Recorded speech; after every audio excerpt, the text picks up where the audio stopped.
श्रावणातल्या पारंपरिक कथा आपल्या सगळ्यांनाच माहिती आहेत, मात्र आज आम्ही तुम्हाला दाखवणार आहोत अशी एक श्रावण कथा जी आहे तुमच्या आमच्यातल्याच एका सर्वसामान्य स्त्रीची कथा आणि जी ठरते सगळ्यांसाठीच प्रेरणादायी। तेव्हा पाहूया कोण आहे आजच्या भागातली श्रावण क्वीन। मुलगी शिकली प्रगती झाली या उक्तीचा जिवंत प्रत्यय म्हणजे निशादेवी वाघमोडे, सांगली जिल्हा परिषदेच्या प्राथमिक शिक्षणाधिकारी। सातारा जिल्ह्यातल्या वडगावमध्ये गरीब कुटुंबात निशादेवींचा जन्म झाला।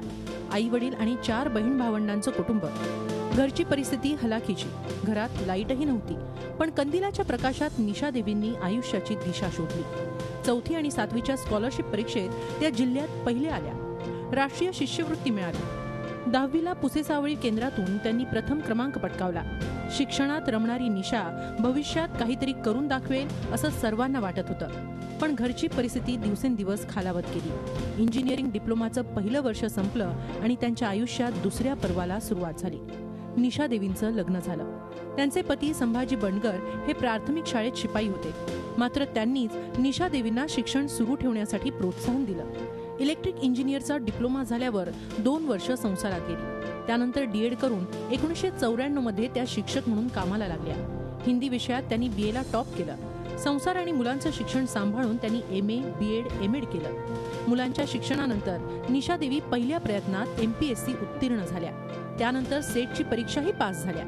19 वर्ष शिक्षकी पेशात काम केल्यानंतर त्या क्लास 1 अधिकारी झाल्या। गावापासून जी आमची शाळा होती ती 3 किलोमीटर अंतरावर होती आणि त्यामुळं मला दररोज मळ्यातून गावात चालत जावं लागत होतं।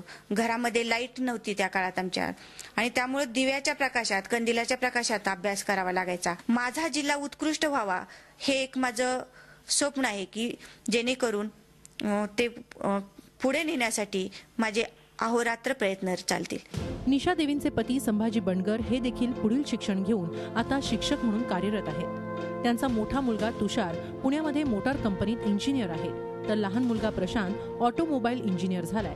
त्यांना शिकण्याची इच्छा होती, जिद्द होती, त्यामुळं त्या पुढे शिकत राहिल्या आणि मी त्यांना परमिशन देत गेलो। एमपीएससीचं स्वप्न हे त्यांचंच होतं आणि ते स्वप्न सत्यात उतरण्यासाठी खरे प्रयत्न त्यांचेच आहेत। मी त्यांना थोडासा हातभार लावलेला आहे। जिद्द असेल आणि कृतीत ठाम निश्चय असेल तर अगदी अशक्यातली अशक्य गोष्टही साध्य करता येते हे निशादेवींनी दाखवून दिलं। रवींद्र कांबळेसह bureau report, Zee media, Sangli. Zee 24 तास रहा एक पाऊल पुढे।